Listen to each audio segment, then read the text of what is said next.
My name is Tara Finley, and I'm 32 years old. On Mother's Day, my dad booked a table for 6, but only 5 chairs. I stood by the wall holding my purse while my stepmom, her daughters, and my father sat laughing over Dom Perignon. The waiter asked, "Should we bring another chair?" My father said, "No, she's just here to pay the bill."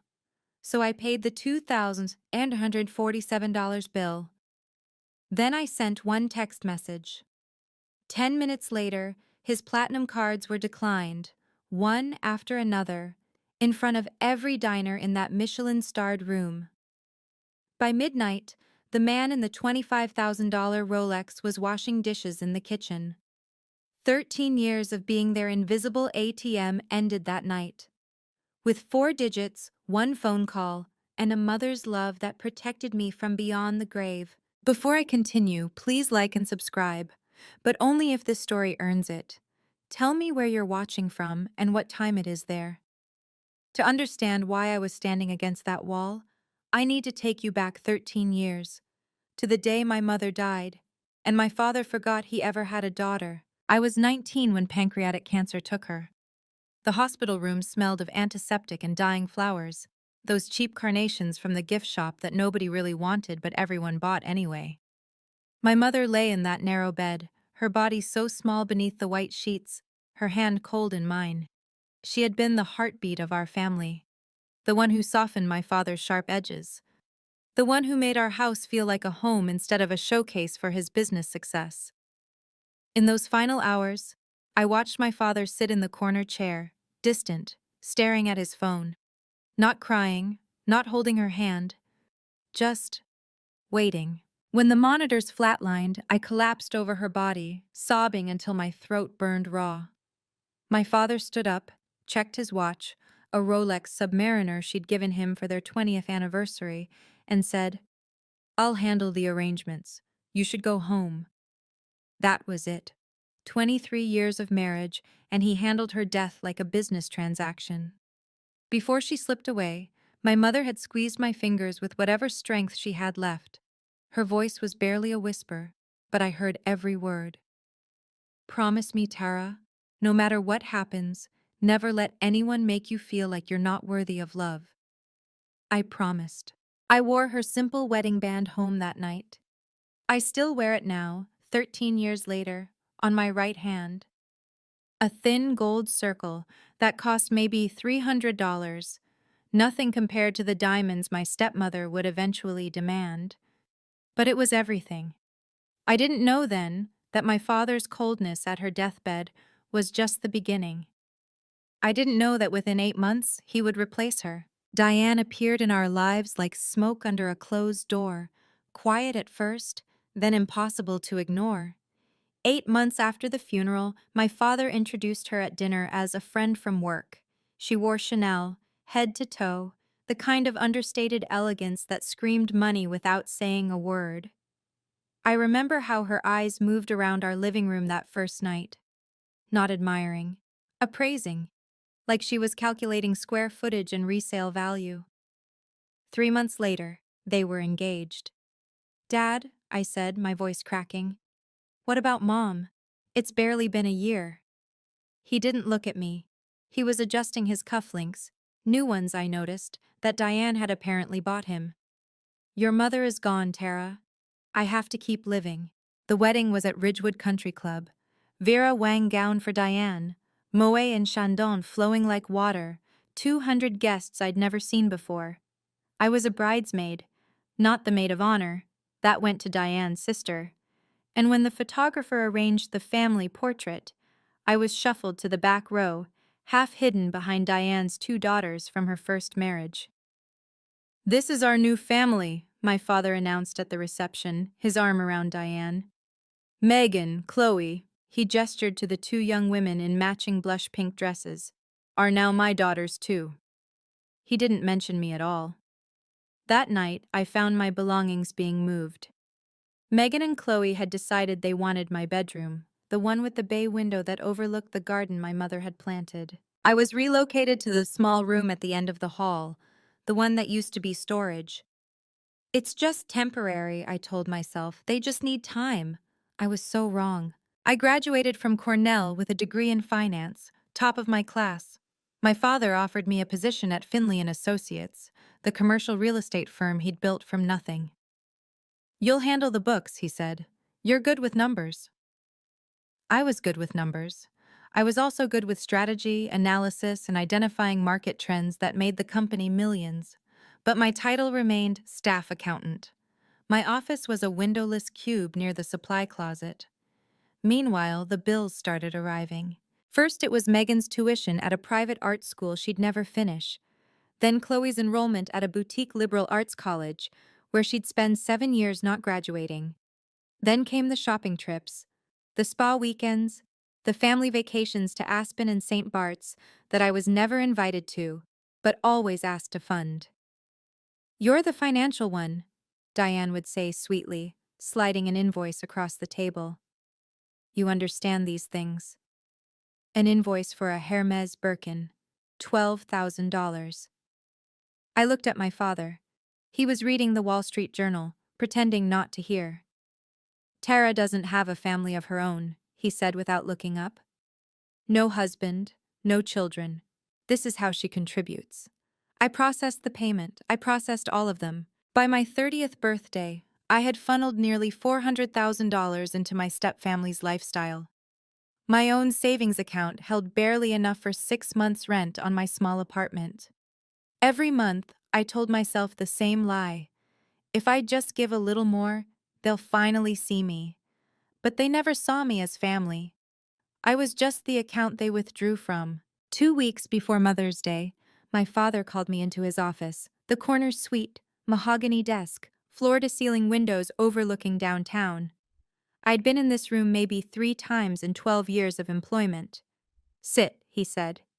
On his desk sat a stack of documents. A Montblanc pen lay beside them, cap already removed. "I need you to sign these." I picked up the first page. My heart stopped. Transfer of co-ownership rights. Joint account number 4471-8832. This was the account my mother had established before her death, the one she'd made me co-owner of when I turned 18. The one containing what remained of her personal inheritance, money from her parents that she'd kept separate from my father's business. "This transfers my ownership to you," I said slowly. "It simplifies things." His voice was casual, rehearsed. "The account structure is outdated, makes the quarterly taxes complicated." I flipped through the pages. Buried in the legalese was exactly what I suspected. Full control of the account, and its $1.2 million balance, would transfer to Richard Finley exclusively upon my signature. "Dad," I set down the documents. "I need to consult with Mom's attorney before I sign anything regarding her estate." His jaw tightened. "Harold Brennan? That old man is practically senile. He was Mom's lawyer for 20 years. I'd like his opinion." Behind my father, in the doorway, I caught a glimpse of Diane. She was watching us, her arms crossed, a cold little smile on her lips. Richard leaned forward. "You'll regret this, Tara. I'm giving you a chance to stay part of this family."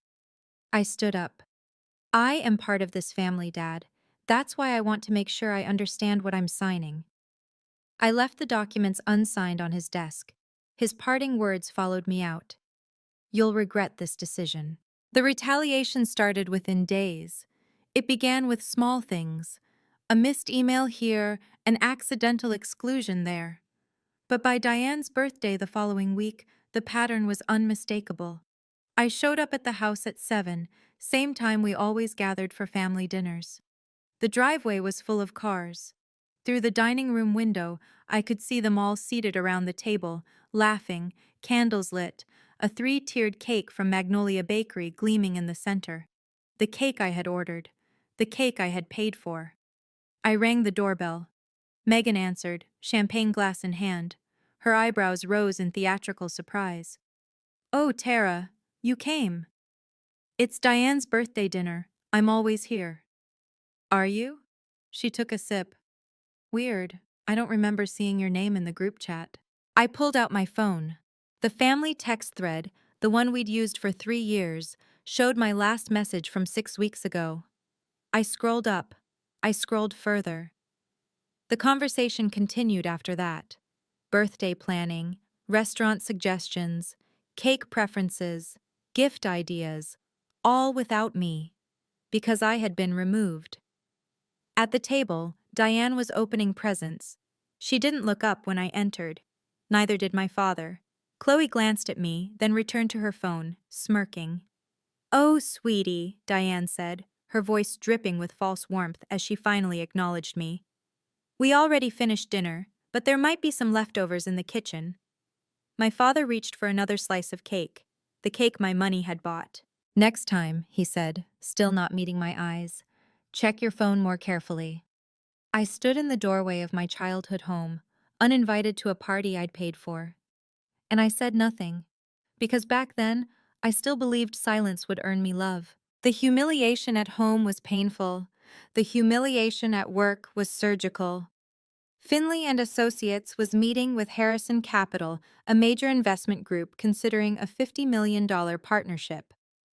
I had spent 3 weeks preparing the financial analysis, projections, risk assessments, quarterly breakdowns. Every number triple-checked. The conference room was all glass and walnut overlooking the city. 6 executives from Harrison sat on one side. My father sat at the head. I stood at the presentation screen, ready to walk them through my work. "Good morning," I began. "I'll be presenting our financial—" "Tara just compiles the data," my father interrupted, rising from his chair. "I'll explain the important parts." The Harrison team shifted uncomfortably. One of them, a woman about my age, caught my eye with a look I recognized: pity. For the next 40 minutes, I stood against the wall while my father presented my work as his own. He stumbled over figures I could recite from memory. He mispronounced terms I'd defined in the appendix.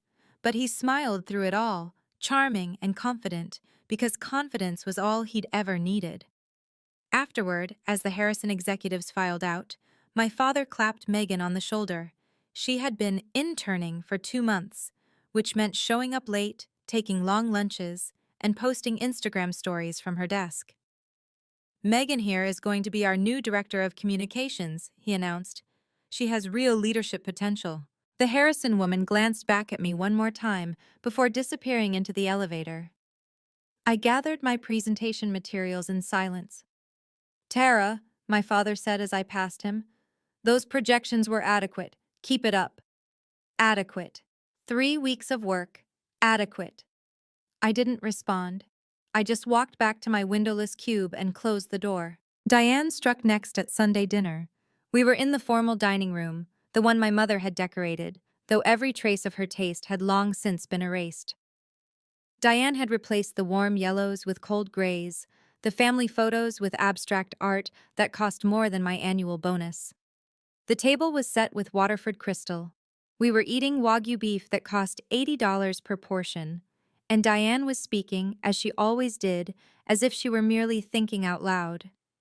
"Richard, darling, I've been reading about estate planning." She cut a delicate piece of steak. "We really should update your will. Make sure Megan and Chloe are properly taken care of." My fork paused mid-air. "They're not getting any younger," she continued. "And let's be honest, they don't have Tara's advantages." "My advantages?" "Meaning, I actually worked." Richard nodded, sipping his $500 Bordeaux. "We should discuss it with the lawyers." "What about the shares Mom left me?"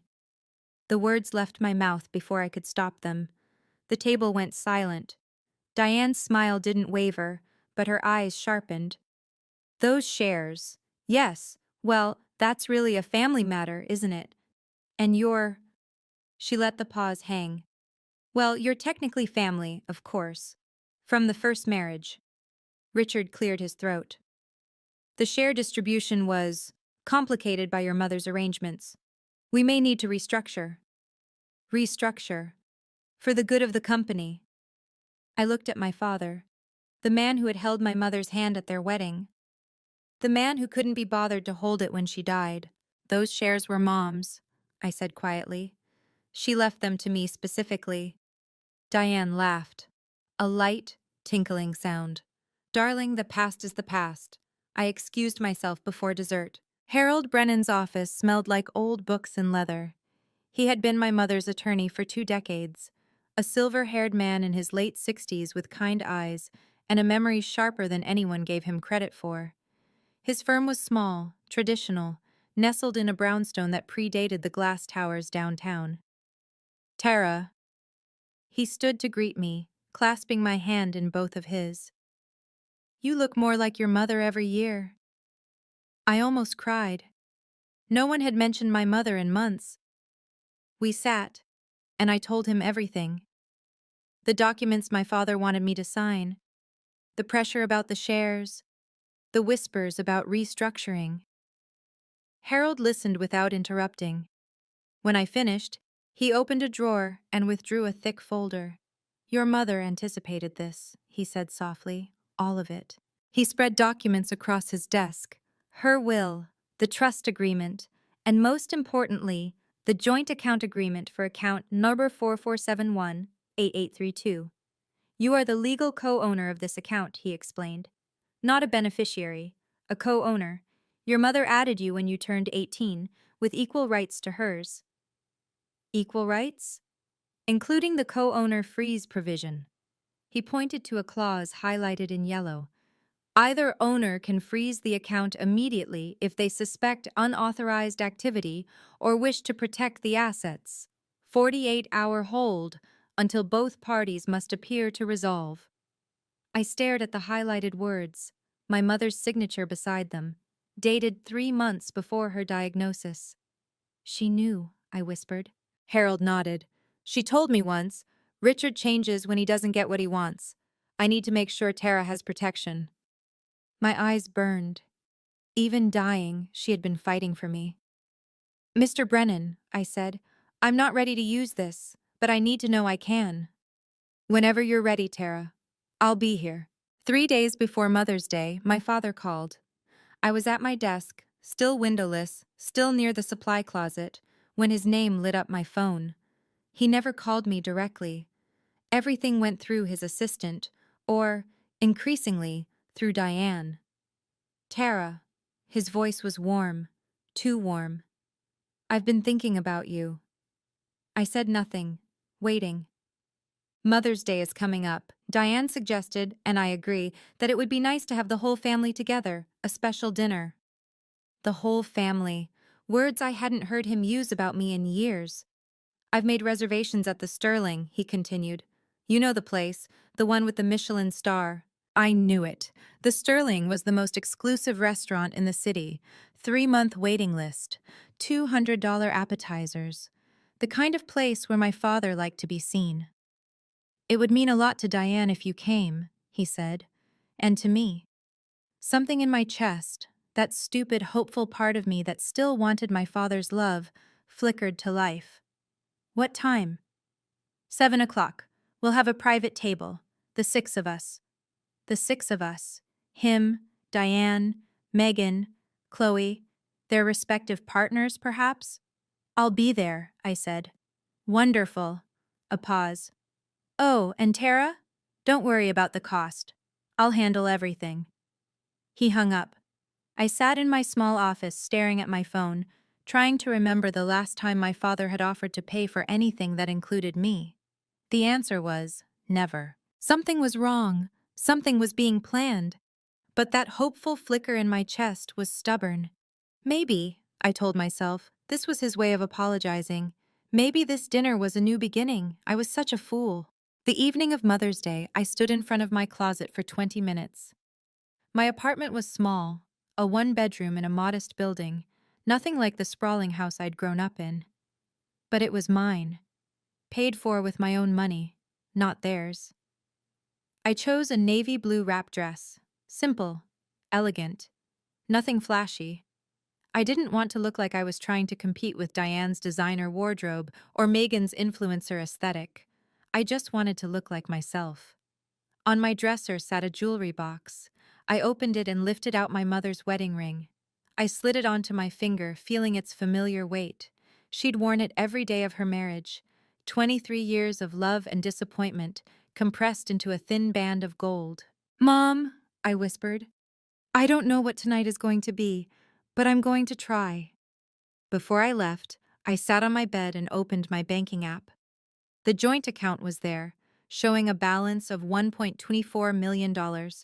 My father used it primarily for large family expenses, or at least, that's what he told the accountants. I knew better. I'd seen the withdrawals, Diane's spa retreats, Megan's failed business ventures, Chloe's endless tuition payments for a degree she'd never complete. I navigated to the account settings. The option was there, clearly labeled, Emergency Account Freeze. I didn't activate it, but I noted how it worked. One button, one confirmation code, 48-hour freeze on all linked cards and withdrawals. My mother had given me this option years ago, and I'd never even looked at it until Mr. Brennan showed me. She'd known. She'd prepared. I closed the app and grabbed my purse. Whatever happened tonight, I would be ready. I arrived at the Sterling 15 minutes early. The restaurant glowed against the evening sky, all warm lighting and floor-to-ceiling windows, the kind of place that made you feel underdressed no matter what you wore. Valets in crisp uniforms waited at the entrance.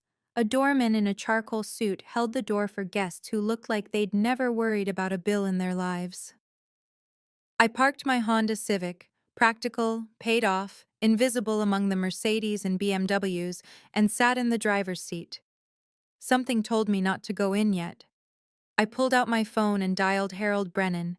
He answered on the second ring. "Tara? Mr. Brennan, I'm sorry to call so late.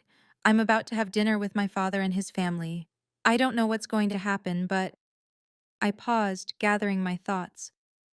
"If I text you a code, 1234, I need you to send that freeze request to the bank immediately. You have the authorization form I signed?" "I have it right here," he said calmly. "Everything is prepared. If you send the code, I'll submit the request to First National's emergency services within minutes. All linked cards will be declined until the freeze is resolved." "Thank you." "Tara." His voice softened. "Your mother would be proud of you. Not for using the freeze, but for knowing you're worth enough to prepare for the possibility." My throat tightened. "I hope I don't need it." "So do I, but if you do, I'm here." I ended the call, slipped my phone into my purse, and stepped out of the car. The valet took my keys with a polite nod. The doorman welcomed me by name. They must have been briefed on the reservation. I took a breath and walked into whatever was waiting for me. The hostess led me through the restaurant like a guide through a museum. White tablecloths, crystal glassware catching candlelight, hushed conversations, and the soft clink of expensive silverware. Everything at the Sterling whispered exclusivity. "The Finley party," she said, gesturing toward a round table near the window.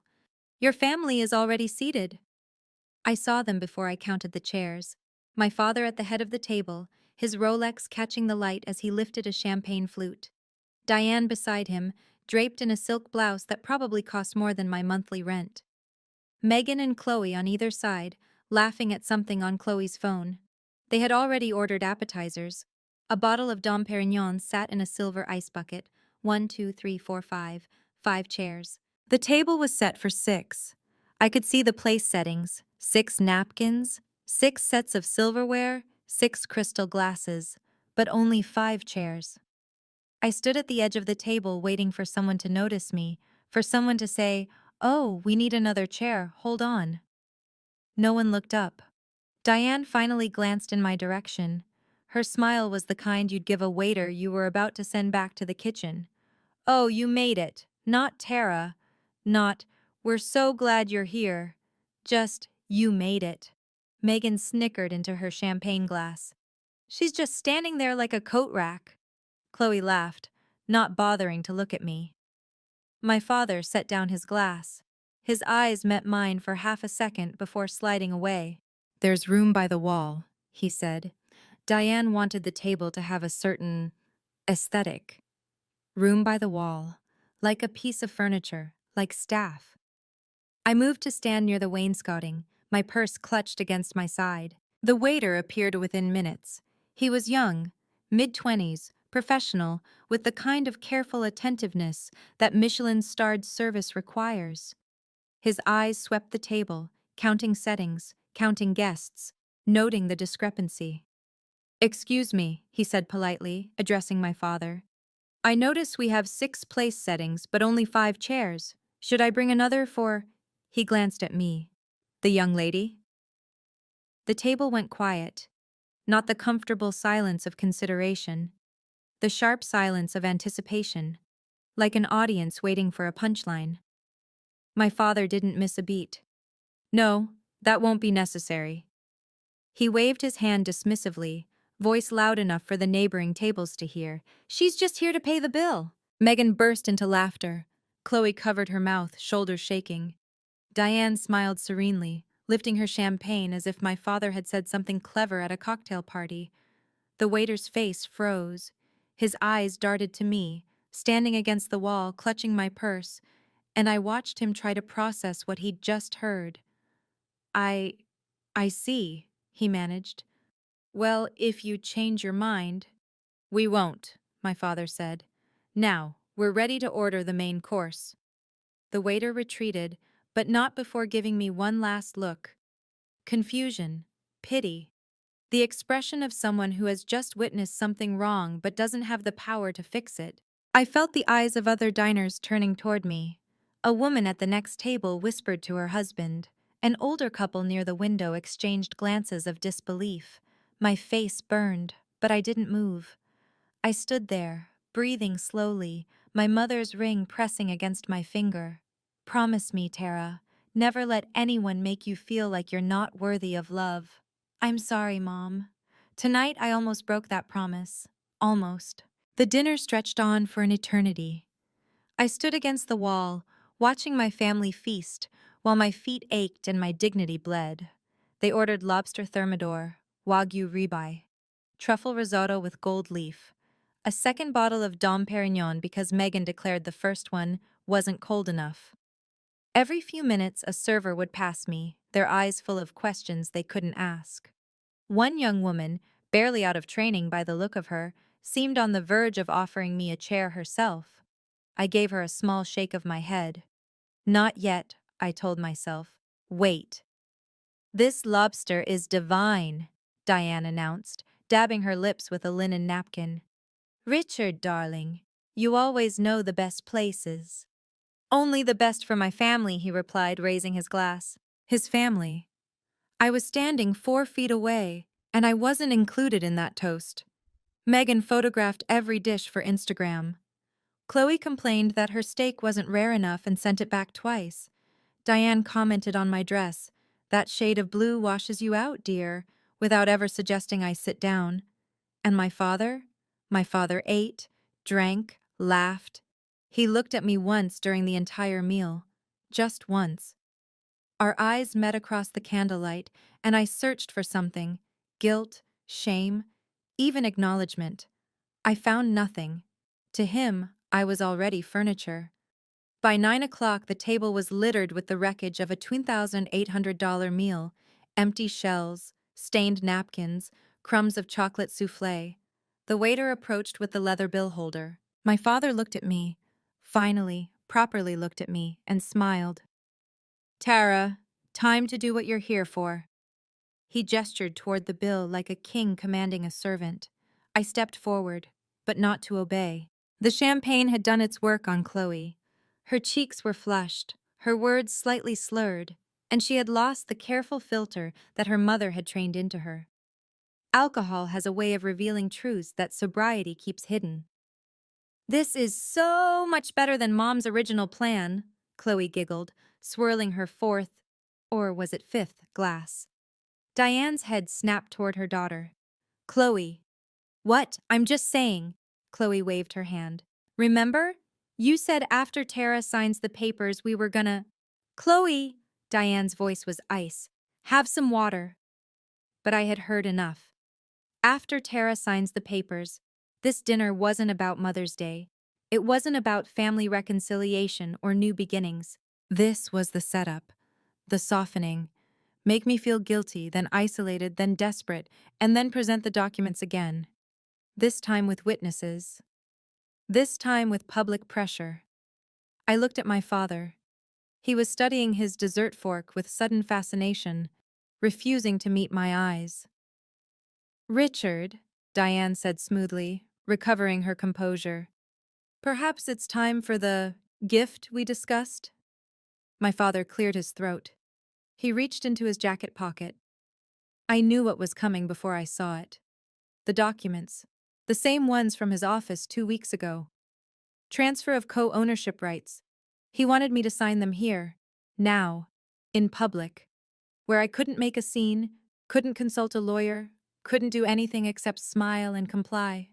They had planned this from the beginning. The 5 chairs weren't just cruelty, they were strategy. Stand me up like staff, humiliate me into submission, then hand me a pen. I looked at the documents in my father's hand. I looked at Diane's triumphant smile. And something inside me went very, very quiet. My father stood up, documents in hand, and approached me. The gesture was almost ceremonial, like a king bestowing a gift upon a lesser noble, magnanimous and condescending all at once. Tara, he said loud enough for nearby tables to hear, I have a Mother's Day gift for you. The irony wasn't lost on me. Mother's Day, and he was asking me to sign away everything my actual mother had left me. He placed the documents in my hands. The Mont Blanc pen followed. Sign these, he said, smiling, and everything becomes simpler. You won't have to worry about complicated financial arrangements anymore. Diane and I will handle everything. I stared at the papers. The same clauses I'd memorized. The same trap I'd refused 2 weeks ago. Dad, I said quietly, we discussed this. That was before. His smile tightened. Before you made things difficult. Before you refused to be part of this family. Diane materialized at his elbow. Tara, darling, don't make this harder than it needs to be. Just sign, and then you can sit down and have dessert with us. Like family. Like family. Standing against a wall for 2 hours while they feasted, and now they were offering me a seat in exchange for my inheritance. Megan raised her phone, recording. This is going to be such a sweet moment. Tara finally joining the family for real. I looked at the documents. I looked at my father. I looked at the restaurant full of strangers who had watched me stand like a servant for hours. And I made my decision. No. The word was quiet, but it landed like a thunderclap. Excuse me? My father's smile vanished. I said no. I'm not signing anything, not tonight, not ever. The table erupted. My father's face flushed crimson. You're making a mistake, Tara. His voice dropped to a hiss. A very serious mistake. If you don't sign, you're out. Out of the company, out of this family, out of everything. Diane stepped forward, her composure cracking. You have nothing. You're a nobody, a little accountant shuffling papers in a closet. Without us, you're… Without you, I said calmly. I'm exactly what I was before. Your ATM. Megan lowered her phone. Chloe stopped laughing. Even the diners at nearby tables had gone quiet, watching the drama unfold. You ungrateful, my father started. I'll pay the bill. The words stopped him mid-sentence. What? The bill. I nodded toward the leather folder sitting on the table. That's what you wanted, isn't it? That's why I'm here, to pay. My father blinked, momentarily confused. Then he regrouped, seizing the pivot. Yes, fine. At least you can do that much. Diane smoothed her expression back into something resembling civility. See? That's all we were asking. Tara, you're always so dramatic. I walked to the table and picked up the bill. $2,047.60. Lobster, wagyu, champagne, truffle, gold leaf. A meal I hadn't eaten a single bite of. I looked at my father one last time. You told that waiter I was only here to pay the bill, I said quietly. You were right. That's exactly what I'm here for. I turned and walked toward the cashier's station. Behind me, I heard Diane whisper victoriously to my father, See, she knows her place. No, they were wrong. I wasn't accepting my place. I was choosing my moment. And when I reached the register, when I pulled out my card, I finally understood what my mother had been preparing me for. If you've ever been treated like a wallet by people who should have loved you, not as a person, but as a source of funds, leave a heart in the comments. I want to know I'm not alone. And if you want to find out what happened next, after I swiped that card for 2,847ers, stay with me. Because this dinner was just getting started. Let me take you back 2 weeks. Harold Brennan's office, the leather chairs, the folder of documents my mother had prepared before she died. I sat across from him, my hands trembling slightly as he explained what my mother had done, what she had anticipated, what she had protected me from. This account, Harold said, pointing to the joint account agreement, was established with a specific provision. Your mother insisted on it when she added you as co-owner. The freeze provision. Exactly. He nodded.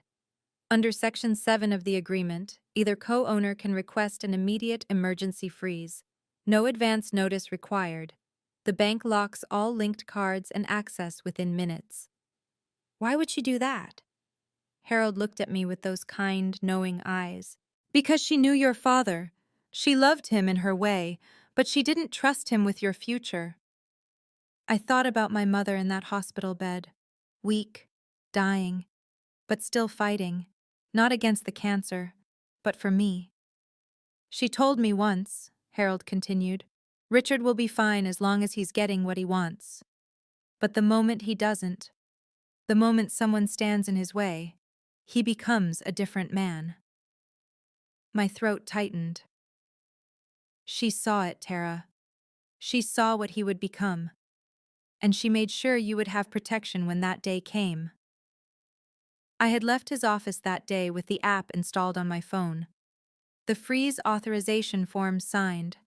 A code agreed upon between us. 1234. Simple, untraceable, devastating. I hadn't planned to use it. I had hoped, desperately, foolishly hoped, that it would never come to that. But my mother had known better. She had always known better. The phone call in my car wasn't paranoia. It was preparation. When I had called Harold before entering the Sterling, I wasn't sure I would need him. Part of me still believed my father might surprise me, might pull out a chair, might treat me like a daughter instead of a credit line. But the call was ready. The authorization was live. All I had to do was send 4 digits, and the bank's emergency account services would receive Harold's request within minutes. The freeze would hit every card linked to that joint account, every single one. My father had funneled most of his personal spending through that account over the years. Easier for tax purposes, he always claimed.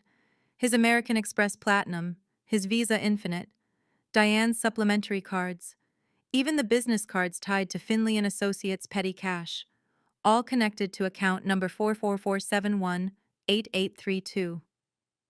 My mother had been meticulous. She had made me co-owner of the primary account, not a subsidiary one, the nerve center of their entire financial life. And now, standing at the cashier's station at the Sterling, watching the hostess process my payment for $2,147.63, I understood why. You are not powerless, my mother's voice whispered in my memory. You were never powerless. You just didn't know where your power was. The transaction completed. My card, my personal card, separate from the joint account, was accepted. I signed the receipt, and then, as the cashier handed me my copy, I slipped my phone from my purse. I opened my messages. I typed 4 numbers. My finger hovered over the send button.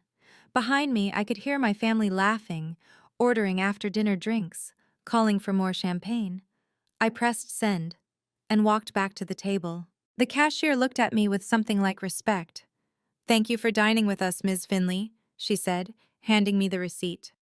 I hope you have a pleasant evening. Pleasant. That was one word for it. It's been memorable, I replied. I slipped the receipt into my purse and turned back toward the dining room. My phone was already back in my pocket, the message delivered, the countdown begun. Harold worked quickly. I knew that about him. By now, the email would be hitting First National's Emergency Services Department. By now, someone in the after-hours fraud team would be processing the freeze request. By now, the authorization form, signed by me, the legal co-owner, would be verified against their records. 5 minutes, maybe 10. That's all the time my father had left. I walked back to the table where my family was still celebrating. Diane was applying fresh lipstick. Megan was scrolling through her photos, selecting the best ones for Instagram. Chloe was giggling about something on her phone. My father looked up as I approached. "All done?" he asked, the smugness practically dripping from his voice. "All done. Good girl." He turned back to Diane. "Now, about that champagne. Marcus, is that you?" He was already waving at someone across the room. Marcus Webb, the general manager, who was making his rounds among the VIP tables. Marcus approached with the smooth grace of a man who had seen everything and was surprised by nothing. "Mr. Finley," he said, "I hope everything was to your satisfaction this evening." "Excellent as always," my father said. "Actually, we'd like another bottle of the Dom Perignon to take home." Marcus nodded. "Of course, I'll have it brought out." He glanced at me, standing once again by the wall, and something flickered in his eyes. Recognition, understanding. We'd known each other a long time, Marcus and I, since before my mother died. I resumed my position by the wall and waited. The restaurant hummed around me, soft conversations, clinking glasses, the quiet efficiency of servers moving between tables. Everything was normal. Everything was calm. Inside my chest, my heart hammered. 5 minutes. That's what Harold had estimated. 5 minutes from the time the email reached the bank to the time the freeze would activate. All linked cards, all access, gone. My father signaled for the waiter. "And add a bottle of the Moet for the road. We're celebrating." "Of course, sir. Same card as the reservation?" "Yes, yes." He waved dismissively, reaching into his jacket pocket for his wallet. Diane leaned into him, whispering something that made him smile. Megan was still editing photos. Chloe was texting someone, her thumbs flying across the screen.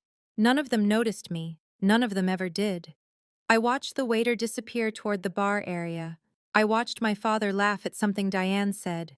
I watched my stepsisters exist in their bubble of privilege and petty cruelty, and I counted down. 2 minutes, 1 minute. The waiter returned with the champagne, 2 bottles, wrapped in tissue paper, cradled like precious cargo. "The total comes to $847, he said pleasantly. "Will that be on the same card, Mr. Finley?" My father handed over his American Express Platinum without looking, still talking to Diane, still not paying attention. The waiter took it to the portable terminal at the side station. I held my breath. The waiter frowned. He tried again. His frown deepened. He approached the table with the careful expression of someone about to deliver bad news. "Mr. Finley," he said hesitantly, "I'm very sorry, but your card has been declined." The laughter stopped, and everything began to fall apart. My father's smile froze. "Declined?" He laughed, an uncomfortable, forced sound. "That's impossible. Try it again." The waiter hesitated. "I did try it twice, sir. The machine shows transaction not authorized."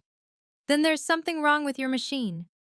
My father snatched his card back, examining it as if it might reveal the problem. "This is an American Express Platinum. The limit is $50,000. Try a different terminal." The waiter nodded and retreated, card in hand, professionalism masking his discomfort. Diane leaned forward. "Richard, what's going on?" "Nothing." His jaw was tight. "Just a technical glitch. These things happen at restaurants." But I saw the first flicker of something in his eyes. Not quite fear, not yet. Confusion. The kind of confusion that comes when the world stops working the way you expect it to. Megan lowered her phone, suddenly interested. "Dad's card got declined? That's embarrassing." "It's not embarrassing," he snapped. "It's a mistake." The waiter returned. His expression told the story before he spoke. "I'm very sorry, Mr. Finley. We tried a different terminal, but the result was the same. The card is being declined. My father stood abruptly, chair scraping against the floor. Several heads turned at nearby tables. Fine, use this one. He thrust his Visa Infinite at the waiter. There must be an issue with American Express tonight. The waiter took the second card, walked to the terminal, swiped, waited, returned. Sir, this card has also been declined. The color drained from my father's face. He reached for his wallet and pulled out every card he had, MasterCard, a corporate card, even a Discover he probably hadn't used in years. Try all of them, he demanded. The waiter gathered them with the careful neutrality of someone documenting evidence. I stayed by the wall and said nothing. Marcus Webb appeared like a shadow given form. He moved through the restaurant with the quiet authority of a man who had handled crises far worse than this. His charcoal suit was immaculate. His expression was professionally neutral. But when his eyes met mine, briefly, carefully, I saw something else. He knew. Maybe not the specifics, but Marcus had known my family for 15 years. He'd served my mother at this very restaurant when I was a teenager. He'd watched my father change after she died. He'd seen me show up to family dinners alone, always paying, never eating. He understood what was happening, and he wasn't going to stop it. Mr. Finley, Marcus said smoothly, approaching the table. I understand there's been some difficulty with your cards this evening. It's a bank error, my father said through gritted teeth. I'm calling them right now. He already had his phone out, jabbing at the screen. The call connected. He stepped away from the table, voice low and furious. I couldn't hear the words, but I could see his face.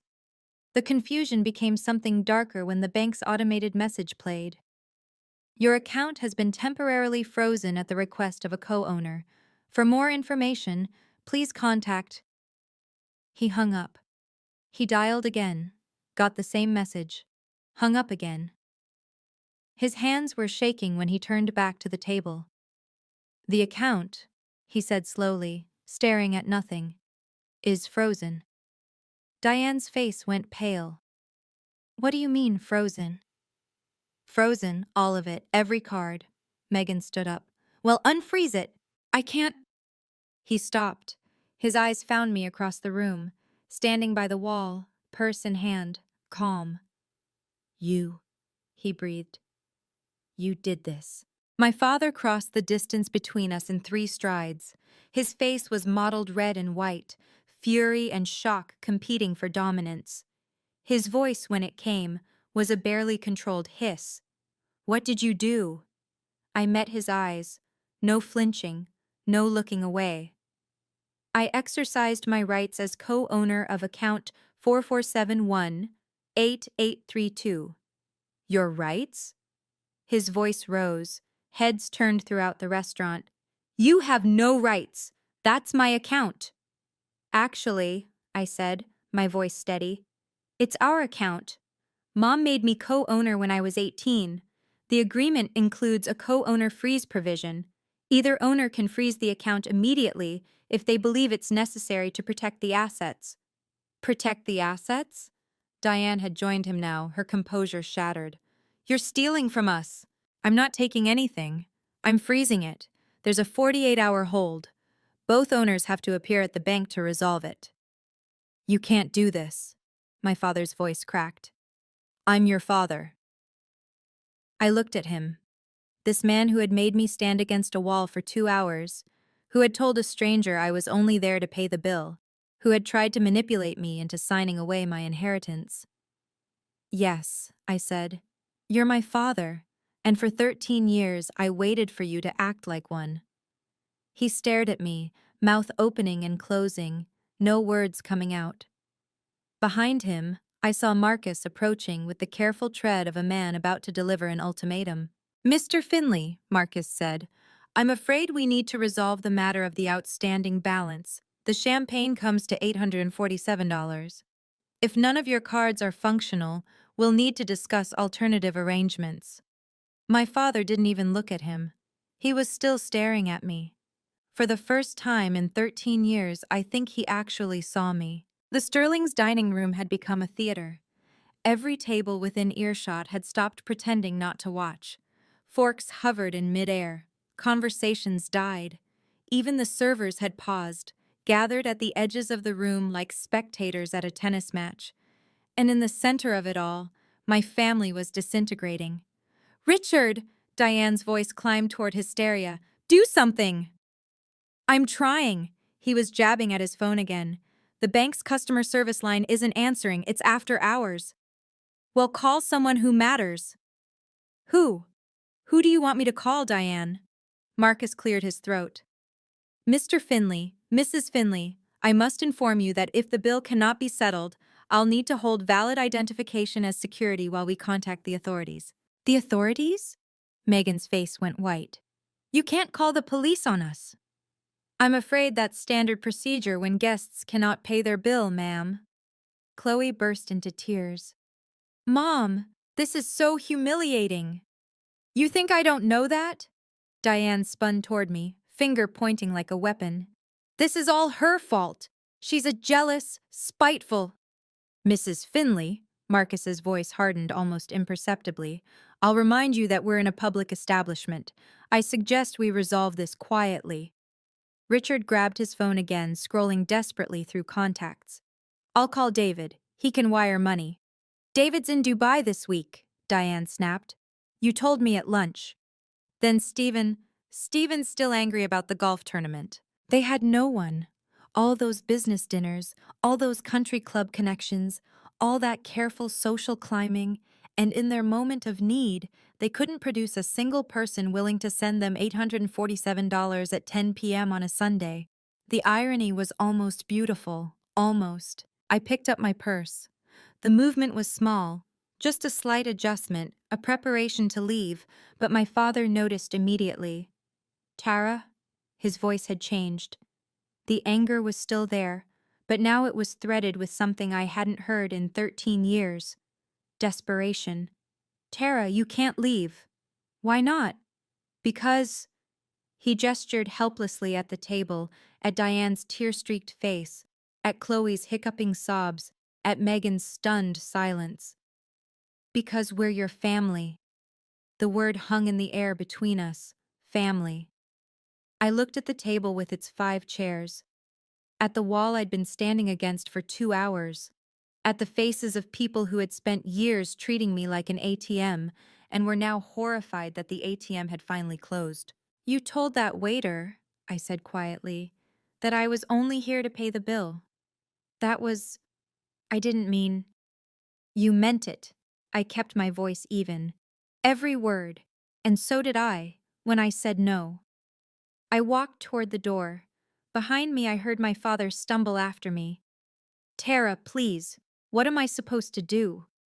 I stopped at the threshold, turned one last time. Marcus was standing nearby, and I caught his eye. He gave me the smallest nod, a gesture of solidarity from one witness to another. "You know what, Dad?" I said. "Mom used to tell me something. She said, 'Never let anyone make you feel like you're not worthy of love.' I spent 13 years breaking that promise. Tonight, I'm finally keeping it." I looked at Diane, at Megan, at Chloe. "I'm not your daughter," I said. "I'm my mother's daughter." And I walked out into the night. The last thing I heard was my father's voice cracking. "Marcus, please, is there somewhere we could help in the kitchen?" Now, some of you might think my story ends there, with me walking into the night and my family facing their humiliation alone. But what happened next was even more satisfying than I imagined. If you've ever had to set a boundary with someone who should have loved you unconditionally, subscribe to this channel. You'll find more stories just like this one. And keep watching, because we're not done yet. My phone buzzed at 11:47 p.m. A text from an unknown number, but I knew who it was. They're in the back, washing dishes. The father and the older daughter. The mother refused. Marcus told her it was that or calling the police. She's sitting in the break room crying. The younger one threw up in the bathroom. I read it twice. Then I set down my phone and laughed. Not cruelly, not triumphantly, Just exhaustedly. The kind of laugh that comes when something absurd and inevitable finally happens. My father, the man with the $25,000 Rolex, the custom Italian suits, the corner office overlooking downtown, was washing dishes in the kitchen of a Michelin-starred restaurant. Another text came through. First time I've ever seen someone in a Submariner scrubbing a stock pot. Marcus. Of course it was Marcus. I typed back, "Thank you for telling me, and thank you for not helping them." His response was immediate. "I remember your mother. She was always kind to the staff. She would have been proud of you tonight." My vision blurred. I set the phone down and walked to my window, looking out at the city lights.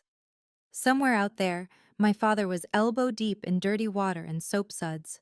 Diane was having a breakdown in a restaurant break room.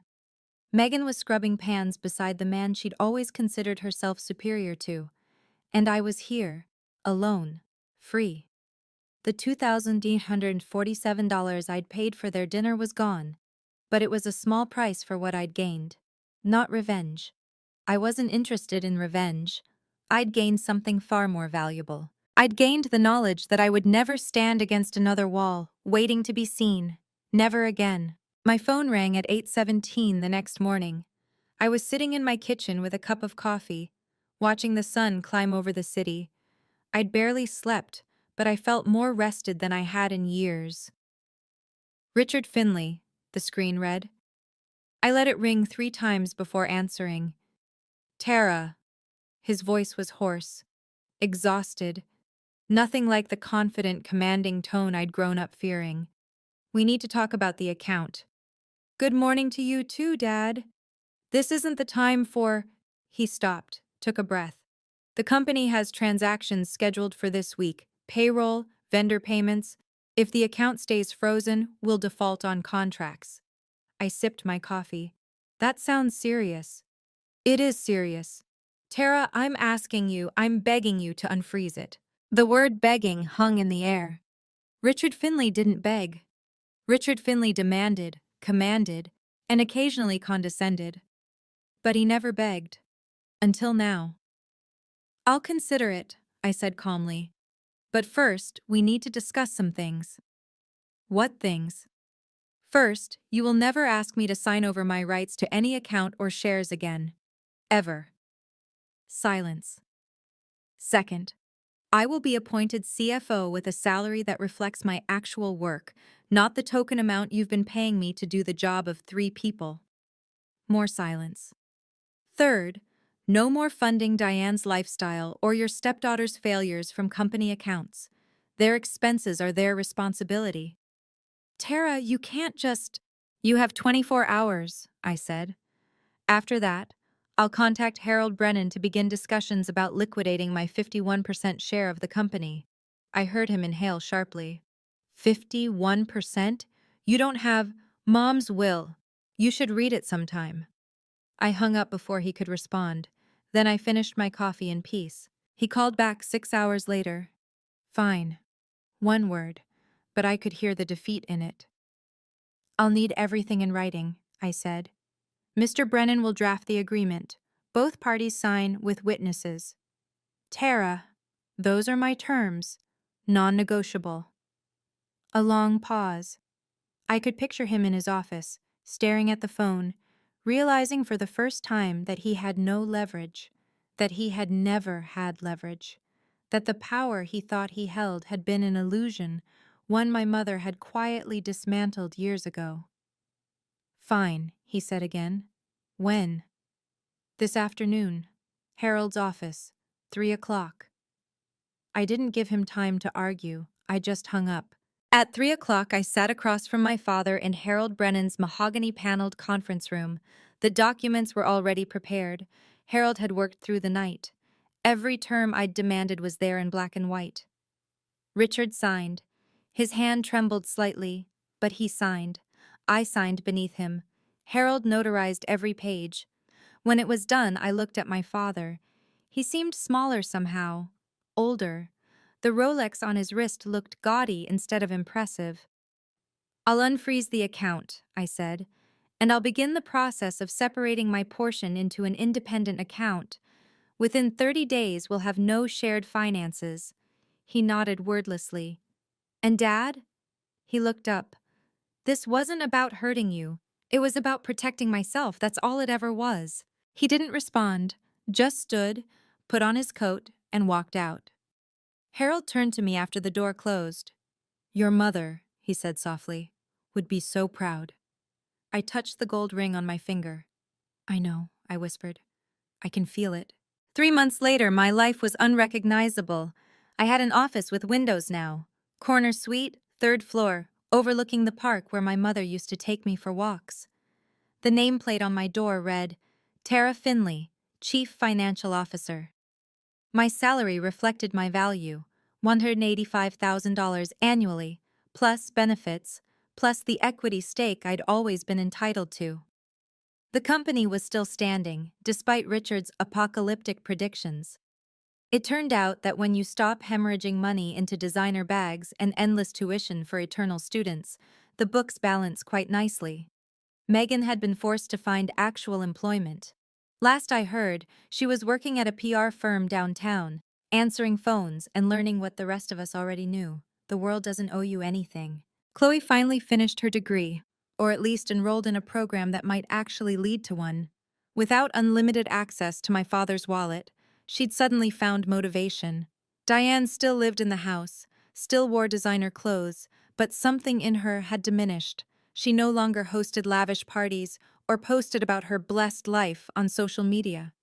When I saw her at required family functions, holiday dinners that my father insisted on for appearances, she rarely spoke. And my father? We had a relationship now. Not the one I'd always wanted, not the loving, supportive connection I'd dreamed of as a child, but a functional one, professional, civil. He called me by my name instead of treating me like staff.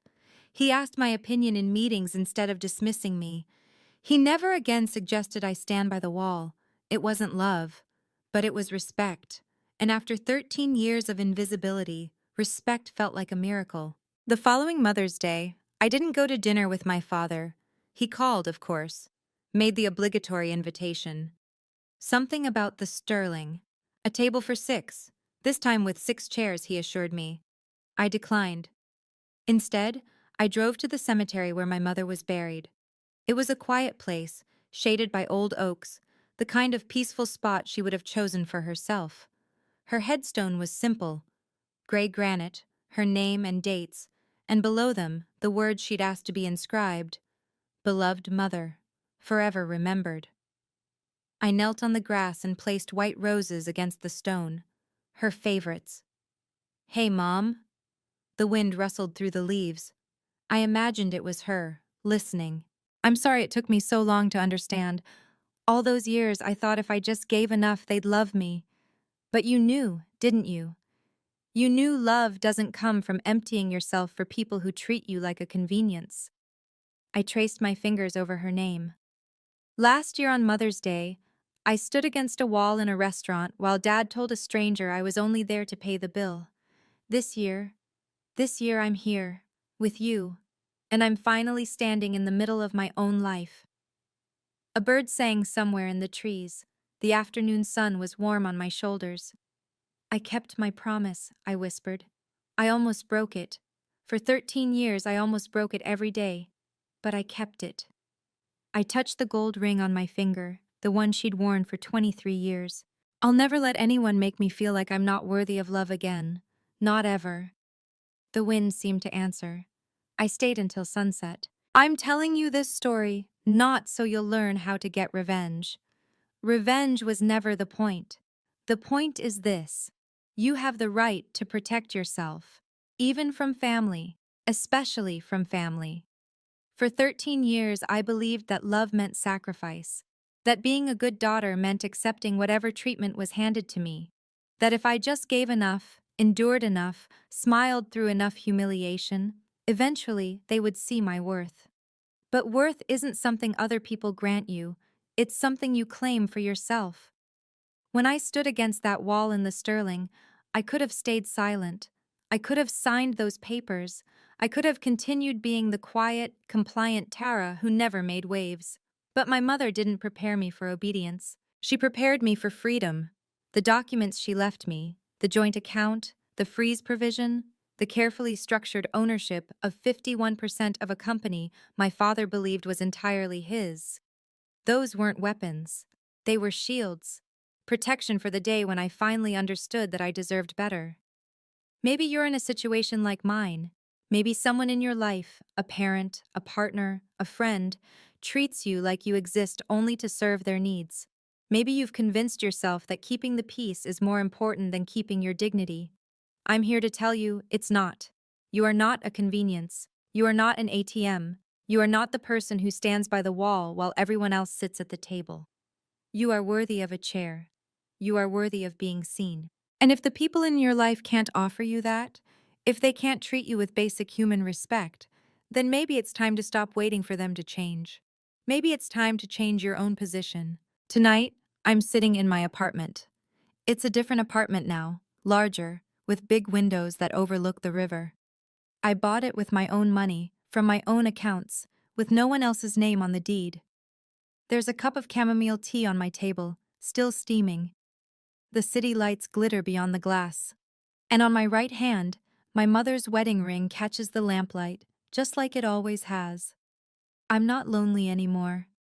I was lonely when I stood in that restaurant, surrounded by people who shared my blood but not my heart.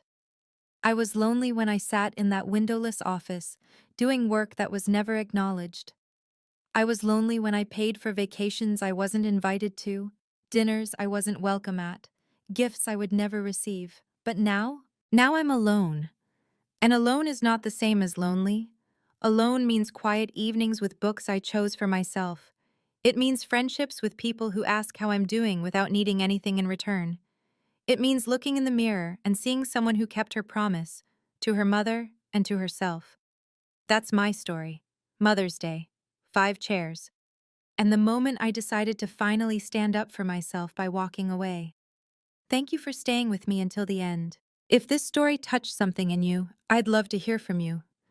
Leave a comment telling me, have you ever had to set a boundary with someone who should have loved you unconditionally? What happened? I read every comment, every single one.